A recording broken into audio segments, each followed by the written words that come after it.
क्या बात है सीते? क्या तुम अयोध्या जाकर प्रसन्न नहीं होगी? कैसे रहूंगी? अयोध्या जाकर आप राजा होंगे, अपने कर्तव्य और प्रजा पालन में डूब जाएंगे। फिर मुझे कहाँ आपके साथ इतना समय मिलेगा जो यहाँ वनवास में मिलता है। वहां जय जयकार होगी, पर इस वन जैसी शांति कहाँ होगी। वहां आनंद के दीपक जलेंगे, पर जुगनुओं का दिव्य प्रकाश कहाँ होगा। ना ऐसी शांत नदी होगी और ना ऐसी पुष्प वर्षा। तो मेरे लिए तो हानि ही होगी ना आर्य।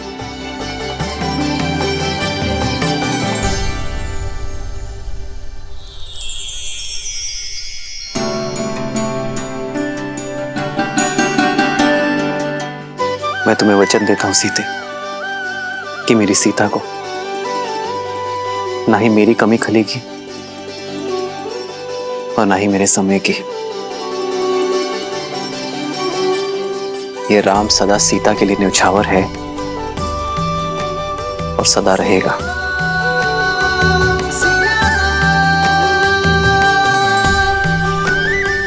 कदाचित ये क्षण कभी समाप्त ना हो। कदाचित मैं जीवन भर के लिए ऐसे ही आपके कंधे पर सर रखकर बैठी रहूं, सदा सदा के लिए अपने श्री राम के पास। एक है पौरुष, एक समर्पण, एक है रूप तो दूजा दर्पण। जन्म जन्म का है ये संगम, राम रतन सीता वैभव धन। सिया राम, सिया राम, सिया राम, सिया राम।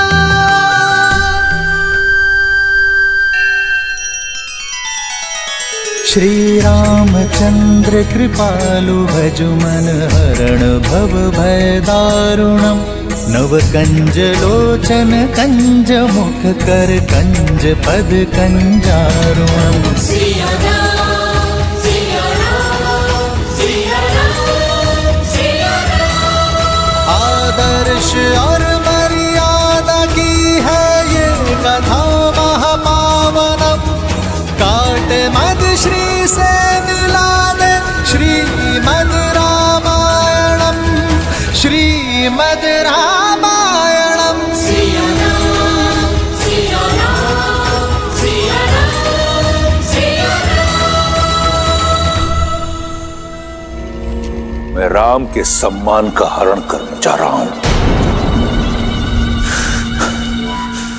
उस राम का वध क्षण भर में कर सकता हूं मैं, परंतु इससे उसे अपने दुखों से मुक्ति मिल जाएगी।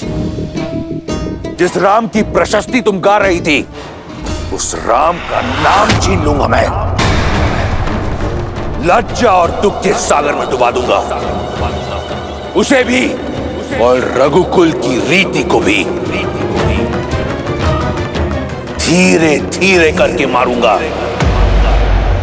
सबसे पहले मैं उसकी सबसे प्रिय वस्तु छीन लूंगा। वो संसार के कोने कोने में भटकेगा, ढूंढेगा उसे, परंतु रावण के विरुद्ध कोई उसकी सहायता नहीं करेगा। निराशा और ग्लानि से पहले वो मरेगा, फिर उसका भाई लक्ष्मण, और वहां अयोध्या में उसकी प्रतीक्षा करते हुए उसका भाई भरत स्वतः ही आत्महत्या कर लेगा, बिना एक राक्षस के लहू बहाए।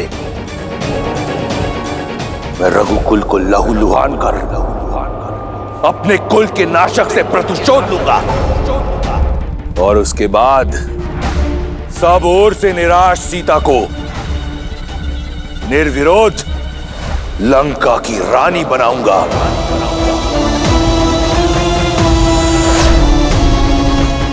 जो कार्य वर्षों पहले स्वयंवर में अधूरा रह गया था, उसे पूर्ण करने को सज हो जाओ। सीता का स्वागत।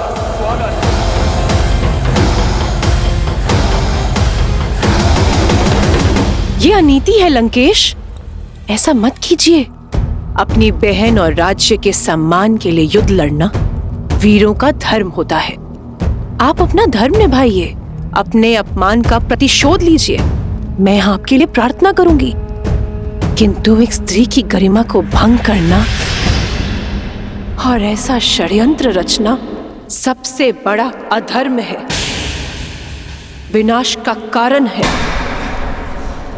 आपका ये निर्णय लंका के विनाश का कारण बनेगा। मेघनाथ कभी आपको यह अनुचित नीति अपनाने नहीं देगा। उचित, अनुचित, धर्म, अधर्म, इसका पाठ मैं किसी से पढ़ना नहीं चाहता। मेघनाथ इस योजना में सम्मिलित नहीं होगा।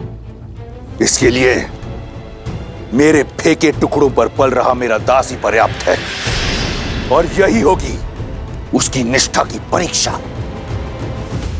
नहीं, मैं आपको ये पाप कदापि नहीं करने दूंगी। सावधान! मैंने तुमसे अनुमति नहीं मांगी, और तुम तो क्या, इस संसार में कोई लंकेश को चुनौती नहीं दे सकता।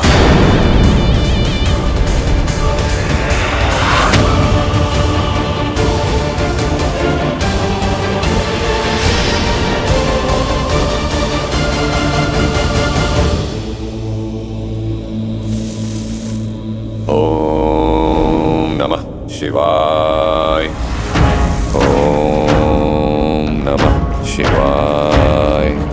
ओम नमः शिवाय। ओम नमः शिवाय। ओम नमः शिवाय। ओम नमः शिवाय। मारीच, आंखें खोलो। ओम नमः शिवाय। समझो साधना पूर्ण हुई। कैलाश पति ने ना सही, लंका पति ने तुम्हारी सुन ली। ओम मारीच, शिवाय। यदि एक बार और तुम्हें पुकारना पड़ा तो वो अंतिम शब्द होंगे इस जीवन में जो तुम सुनोगे। लंकेश महाराज, आप यहां? मुझ जैसे तुच्छ सेवक के यहां आपको आने की क्या आवश्यकता पड़ी? उद्धार के लिए। अगर सेवक स्वामी के किसी काम आए तो इसमें सेवक का उद्धार होता है। अपने प्रतिकार के लिए मुझे तुम्हारी आवश्यकता है। आपकी सेवा में मुझे सुख मिलेगा, परंतु संसार के सबसे बलशाली वीर को मुझ जैसे तुच्छ की क्या आवश्यकता पड़ गई महाराज? मेरे स्वाभिमान पर प्रहार किया गया है। मेरी बहन के अंग भंग करके उसका अपमान किया गया है, वो भी एक तुच्छ मनुष्य द्वारा। दशानन के क्रोध को ललकार कर किसने अपनी मृत्यु को पुकारा है महाराज? वही वनवासी राम और लक्ष्मण। राम? क्या हुआ मारीच? तुम्हारे मौन में ऋण ना चुकाने का स्वर सुनाई दे रहा है। कोई संकोच है? संकोच नहीं महाराज, संदेह है। मेघनाथ जैसे इतने शक्तिशाली पुत्र के होते हुए मुझ जैसे वृद्ध की सहायता की क्या आवश्यकता पड़ गई महाराज? मेरी इस योजना में मुझे केवल तुम्हारी आवश्यकता है। मैं एक ऐसा व्यू रचूंगा जिसमें राम और उसका परिवार बिना किसी युद्ध के मारा जाएगा। राम दर दर भटकेगा और सीता पर केवल मेरा अधिकार होगा। राम, वही राम जिन्होंने सहस्त्र गजों की शक्ति वाली मेरी मां ताड़का का वध किया था। पुनः सोच लीजिए लंकेश, कहीं ये आत्मसम्मान का युद्ध आत्महत्या ना बन जाए। मरीच, रावण के समक्ष उसके शत्रु की प्रशंसा करना राजद्रोह है। अब तुम्हारे समक्ष केवल दो ही विकल्प हैं, या तो मेरी योजना में मेरा साथ दो, या तो फिर यमलोक के द्वार खटखटाने के लिए तत्पर रहो। क्या विकल्प चुनोगे? सुनना क्या है महाराज, मृत्यु तो सामने देख रहा हूं। लज्जाजनक हत्या पाने से अच्छा है कि मैं वीर गति पाऊं। आपने शरण दी थी, ऋणी हूं आपका, इसीलिए अपनी मृत्यु का भय नहीं, आपकी सुरक्षा का डर है मुझे, जिससे आप तुच्छ मनुष्य समझ रहे हैं। वो साधारण मनुष्य नहीं है, राम है, राम है वो। और मैं रावण, रावण, वो रावण, काल भी जिसका दास है। प्रस्थान की तैयारी करो मारीच। प्रतिकार और सीता दोनों मेरी प्रतीक्षा कर रहे हैं। रावण तो आपका भक्त है महादेव। आपकी चेतावनी का पालन करके उसने स्वयं को कितने वर्ष सीता से दूर रखा, किंतु अभी वो इस अनर्थ को करने का क्यों सोच रहा है? जब किसी का नाश समीप होता है तो उसका विवेक उससे दूर हो जाता है। रावण इतने समय तक मौन केवल इसलिए था क्योंकि उसके पास कोई उचित बहाना नहीं था, और अब शूर्पणखा के इस कृत्यों के पश्चात उसे एक अवसर मिल गया अपने दुष्कृत्यों को न्यायोचित ठहराने का। मंदोदरी, विभीषण, उन सब की चेतावनी को अनसुना कर वो एक ऐसे कर्म की ओर बढ़ चला है जो आने वाले समय में समस्त राक्षस जाति का सर्वनाश कर देगा।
कहाँ जा रही हो सीते?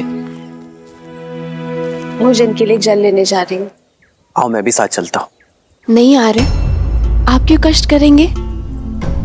जलधारा निकट ही है, मैं ले आऊंगी। कल तो कह रही थी कि अयोध्या जाकर मेरे साथ बिताने को समय नहीं मिलेगा, इसलिए जितना समय हो सके साथ ही रहते हैं। आओ।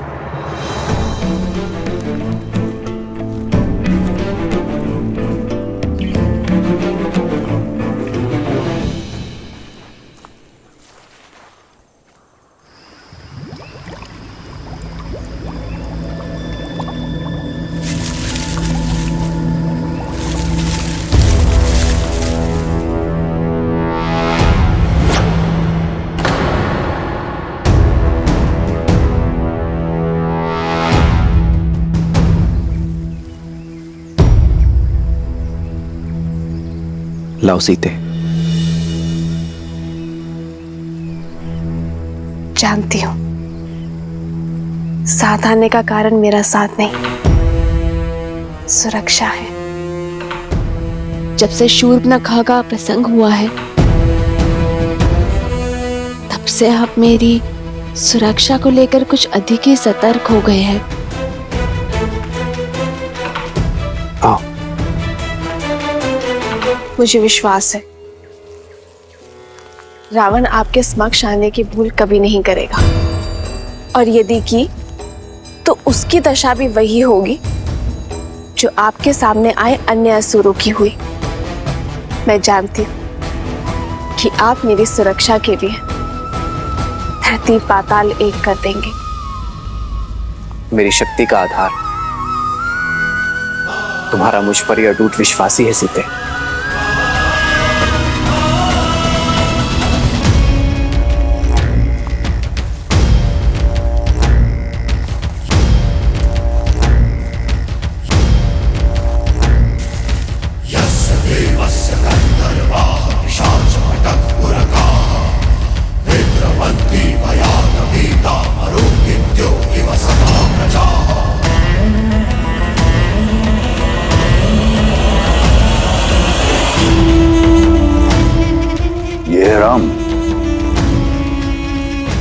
ये तो नीरव बालक है।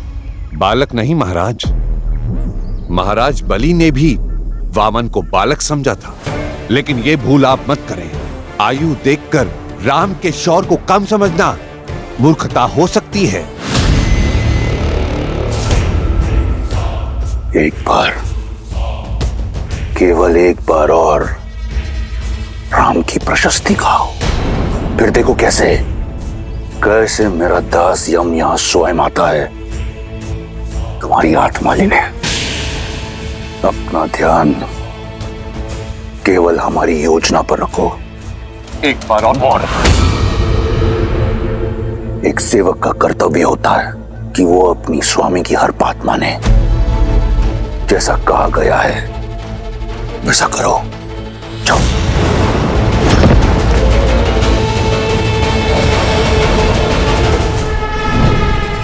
अपने अद्भुत सौंदर्य से मोह लो सीता को और दूर ले जाओ बालक राम को सीता से।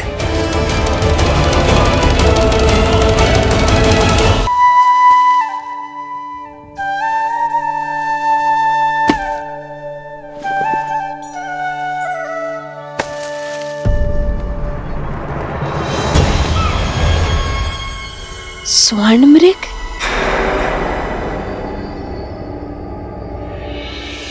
उत्तम, अति उत्तम मारीच। भटकाओ उसका मन ताकि मैं उस बालक को भटका सकूं।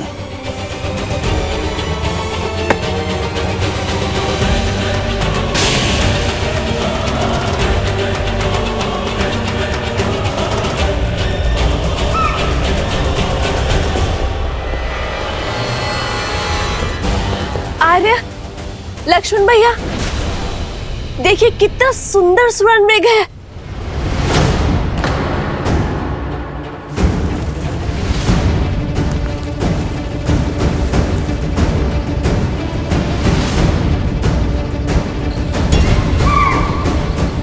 आर्य, वैसे एक बार स्पर्श करना चाहती हूँ। इस वन के हर दिव्य जीव की स्मृतियां अपने मन में बसाना चाहती हूँ। आर्य, क्या आप इस मृग को मेरे लिए पकड़ कर ला सकते हैं?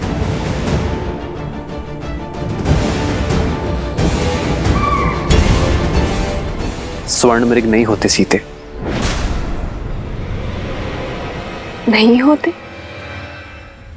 तो ये यहाँ क्यों है? और इसका रूप कितना आनंददायी है आर्य। हर बार रूप आनंद का कारण नहीं होता सीते, कई बार भ्रम छलावा भी होता है। मुझे भय कि स्वर्ण मृग कोई माया जाल है।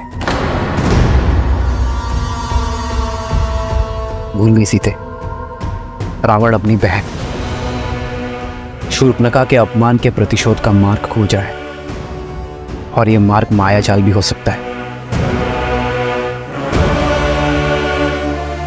हमें कुटिया में चलना चाहिए।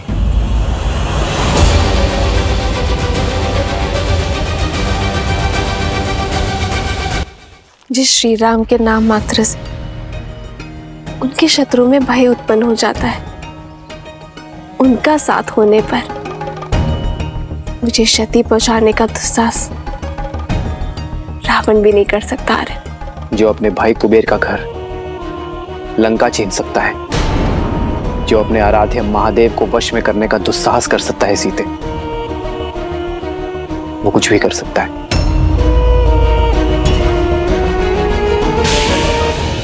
हर चमकने वाली वस्तु स्वर्ण नहीं होती सीते। शूर्पणखा का प्रसंग स्मरण है ना तुम्हें? हाँ,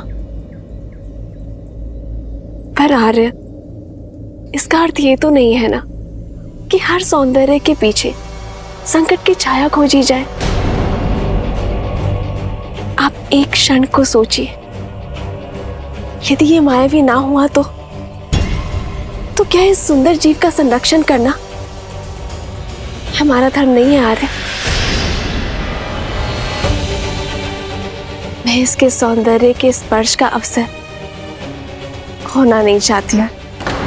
हर जीवन में धर्म और कर्तव्य निभाते निभाते क्षणिक खुशियों को खोना, ये भी तो एक बहुत बड़ी भूल है ना आर्य। और यदि ये मायावी हुआ तो भी आप है ना हर माया को भंग कर सकने में सक्षम। आर्य, इन 13 वर्षों के वनवास में मैंने आपसे कभी कोई कामना नहीं की आर्य।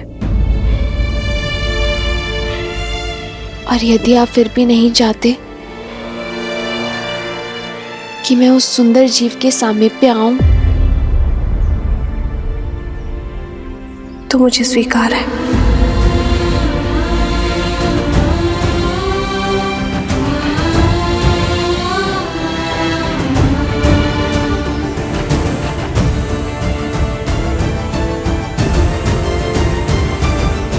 सीते,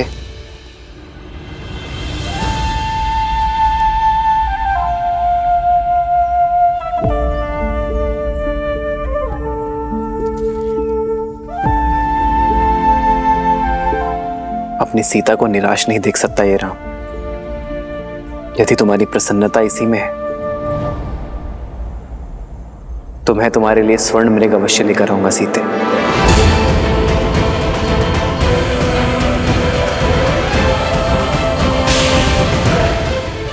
तुम्हारी प्रसन्नता इसी में है तो मैं तुम्हारे लिए स्वर्ण मृग अवश्य लेकर आऊंगा सीते।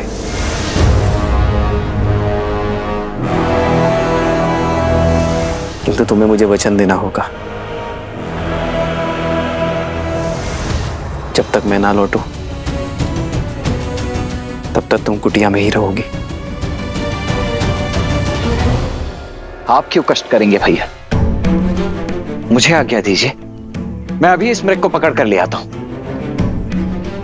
नहीं लक्ष्मण, सीता ने मुझसे ये मांग की है। एक पत्नी ने अपने पति से आशा की है, जिसे निभाना मेरा धर्म है लक्ष्मण। एक पति का धर्म है।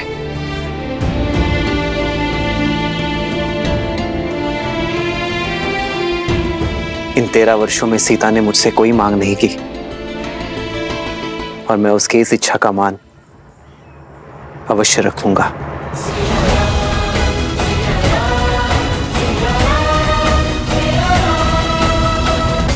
लक्ष्मण, सीता का दायित्व मैं तुम्हें सौंप कर जा रहा हूं। स्मरण रहे, किसी अनिष्ट की छाया भी नहीं पड़नी चाहिए उस पर। आप निश्चिंत रहिए भैया, जब तक मेरे शरीर में प्राण है तब तक भाभी मां को कुछ नहीं होगा।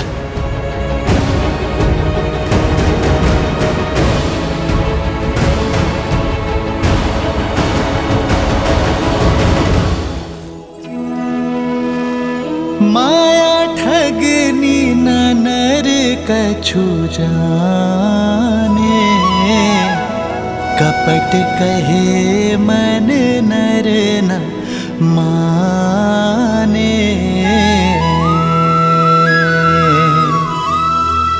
विपत्ति समय बने मनुज धीरा, कनक मिरग लई चले रघुबीरा।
लक्ष्मण भैया, अब तक तो आपके भैया को लौट आना चाहिए था ना।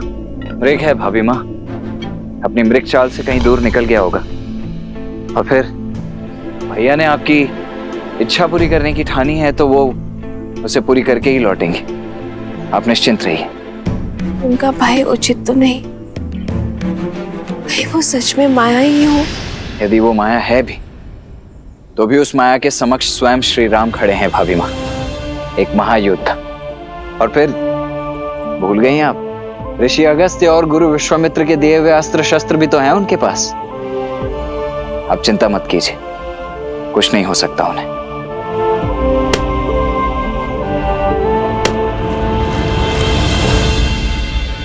लक्ष्मण, लक्ष्मण, रक्षा करो लक्ष्मण, रक्षा करो लक्ष्मण, लक्ष्मण, लक्ष्मण, लक्ष्मण,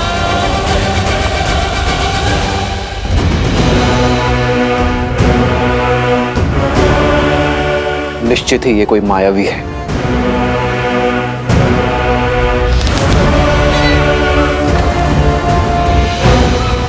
लक्ष्मण, सहायता करो। ये तो आर्य का स्वर है ना। लक्ष्मण भैया, आर्य आपको पुकार रहे हैं, वो अवश्य किसी संकट में है। नहीं भाभी माँ, इस संसार में ऐसा कोई संकट अब तक जन्मा ही नहीं है जिसका तारण करने के लिए भैया को किसी की सहायता की आवश्यकता पड़े। इस समय हमें सतर्कता का हाथ थामना होगा भाभी माँ, भय का नहीं। आप निश्चिंत हो जाइए और भीतर कुटिया में जाइए।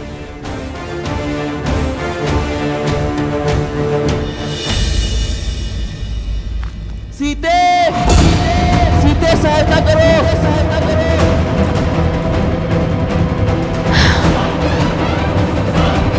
हे महादेव, मेरे आर्य संकट में है, कितनी पीड़ा में चित्कार रहे हैं वो।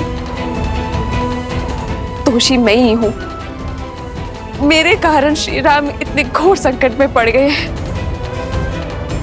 मेरे हट ने कितनी बड़ी समस्या खड़ी कर दी है। ये क्या कर दिया मैंने? हे महादेव,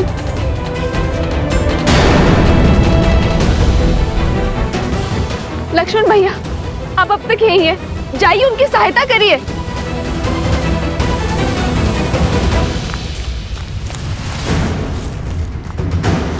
लक्ष्मण,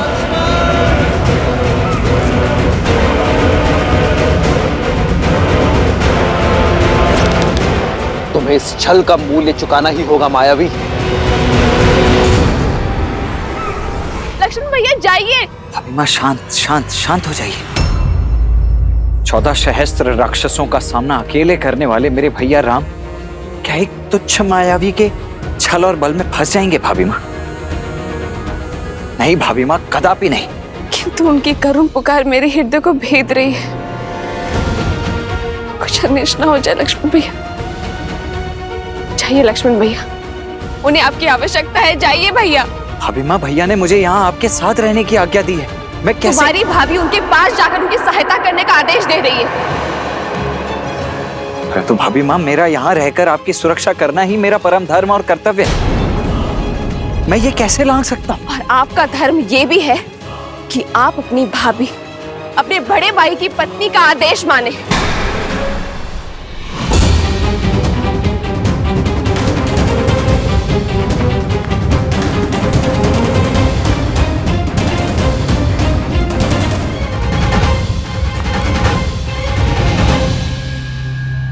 समझ गए आप भयभीत है ना माया से, जाना नहीं चाहते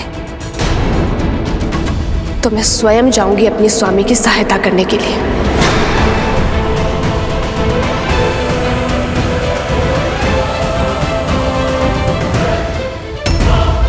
रुक जाइए भाभी माँ, रुक जाइए।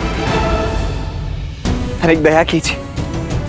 देखिए भाभी माँ, ये मैं भी समझ रहा हूं कि ये सब एक माया मात्र ही है, परंतु क्षण भर के लिए विचार करके देखिए। खर दूषण समेत 14 सहस्त्र मायावियों का सामना अकेले करने वाले मेरे भैया राम क्या एक मायावी का सामना नहीं कर पाएंगे? और फिर भैया को दिए हुए वचन से मैं बंधा हुआ हूं भाभी माँ। और मैं श्री राम से, जिनमें मेरे अस्तित्व है, जिनमें मेरे प्राण बसते हैं, और यदि वही ना रहे तो मैं इन प्राणों का क्या करूंगी? मैं भी इन प्राणों को त्याग दूंगी। भाभी माँ रुकिए, रुक जाइए। ठीक है, आज जीवन में पहली बार अपने भैया की आज्ञा का उल्लंघन करेगा ये लक्ष्मण, ताकि आपकी आज्ञा का मान रख सकूं।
एक आज्ञा मैंने आपकी मानी, अब कृपा करके एक विनती आप भी मेरी स्वीकार कर लीजिए भाभी माँ। इस लक्ष्मण की अनुपस्थिति में ये लक्ष्मण रेखा आपकी सुरक्षा करेगी भाभी माँ। ये कोई साधारण रेखा नहीं है भाभी माँ। भैया के प्रति मेरी निष्ठा, आपके प्रति मेरा सम्मान और मेरे जीवन भर के तप का बल है ये। जो कोई भी बुरी मंशा से इस रेखा को पार करने का दुस्साहस करेगा, वो जलकर भस्म हो जाएगा। इसीलिए चाहे कुछ भी हो जाए भाभी मां, आप इस लक्ष्मण रेखा को नहीं लांघेंगी।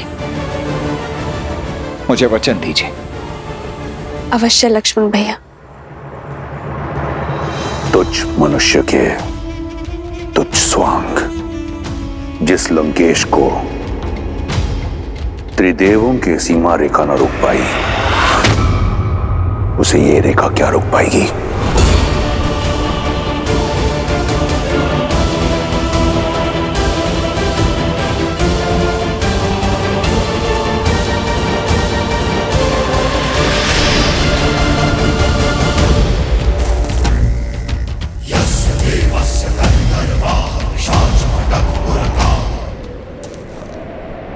भिक्षाम देहि।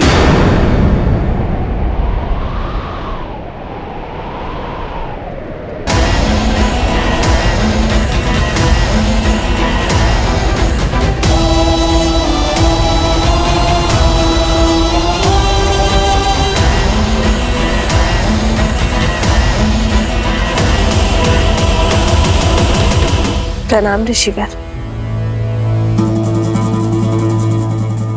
राम के शौर्य की ख्याति और आपके तेज की महिमा इस वन से फैली और मुझे यहां खींच कर ले आई।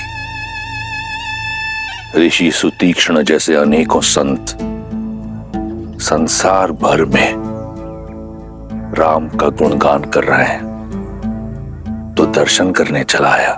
श्री राम तो किसी कार्यवश वन के भीतर गए हैं। आप आदेश करिए, क्या सेवा कर सकती हूँ मैं आपकी? बड़ी दूर से आया हूं, भूखा हूं और थका भी। यदि भोजन के साथ विश्राम के लिए स्थान मिल जाए तो बड़ा आभार होगा देवी। अवश्य, आप यहीं रुकिए, मैं भोजन लेकर आती हूँ। मैंने कहा भोजन और विश्राम का स्थान दोनों चाहिए देवी। क्या आप एक थके अतिथि को अंदर आने का निमंत्रण नहीं देंगी?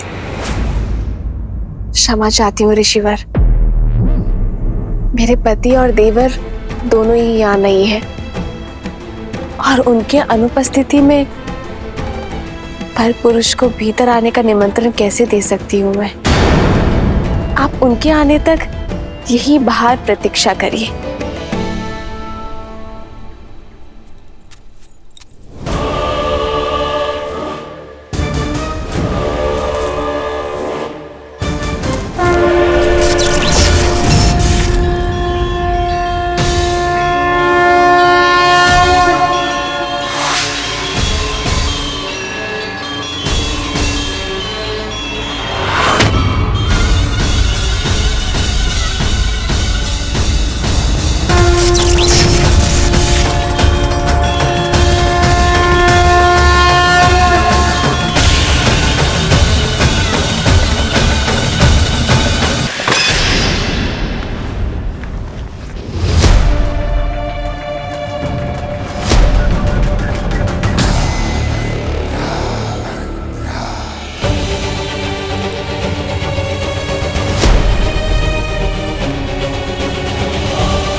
इस लक्ष्मण की अनुपस्थिति में ये लक्ष्मण रेखा आपकी सुरक्षा करेगी भाभी माँ।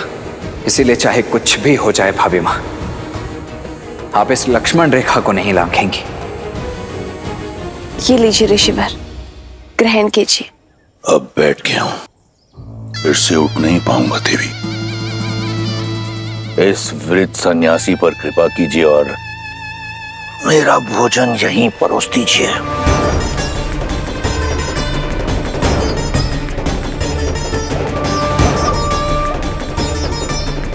क्षमा चाहती हूँ ऋषिवर, पर मैं वचन की डोर से बंधी हूँ, ये रेखा नहीं लांघ सकती।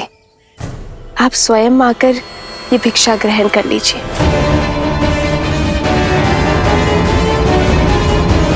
भैया, भैया, भैया कहाँ हैं आप?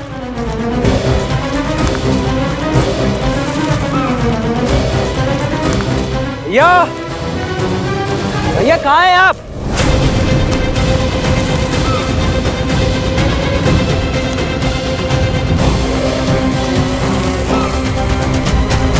भैया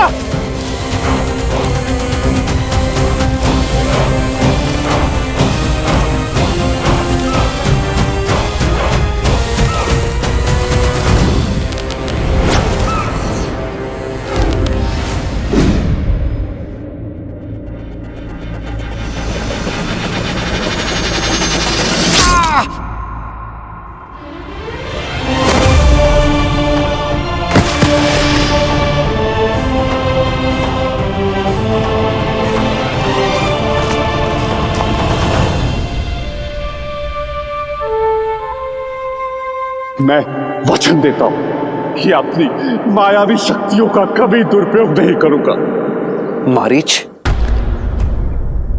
अवसर का लाभ नहीं उठाया तुमने, फिर से पाप के मार्ग को चुन लिया। समाराम, ये समय चर्चा का नहीं है। आपकी पत्नी माता सीता संकट पे है। हाँ,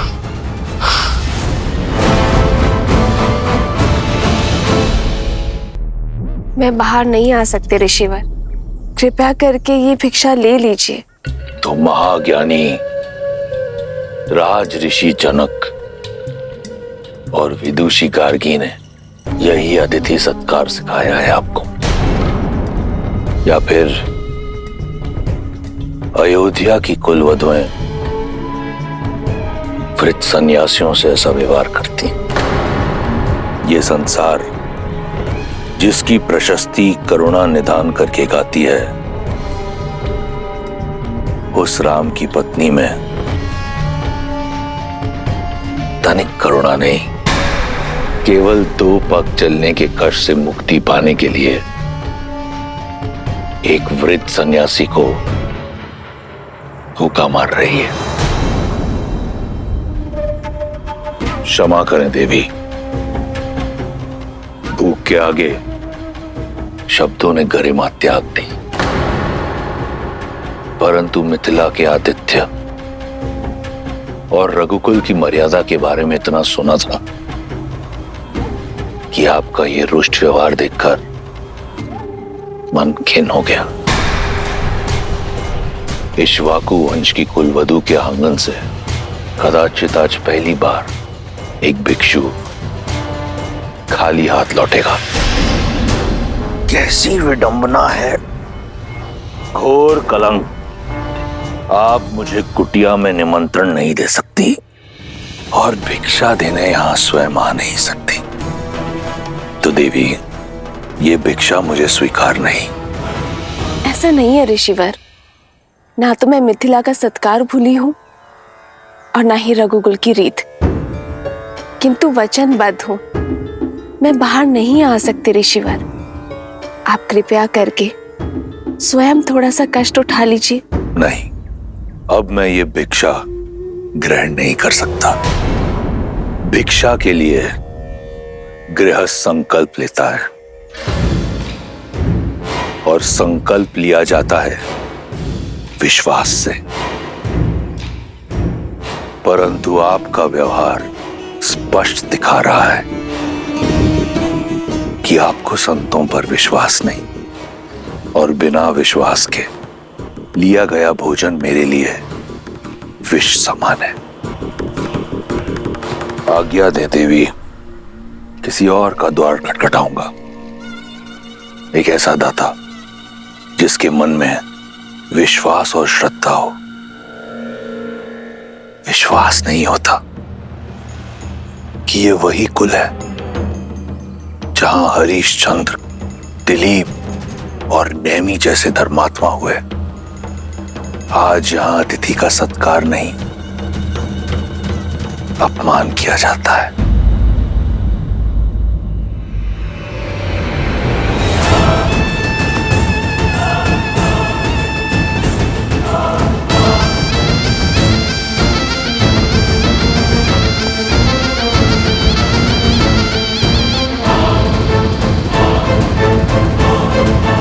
रुकिए ऋषिवर।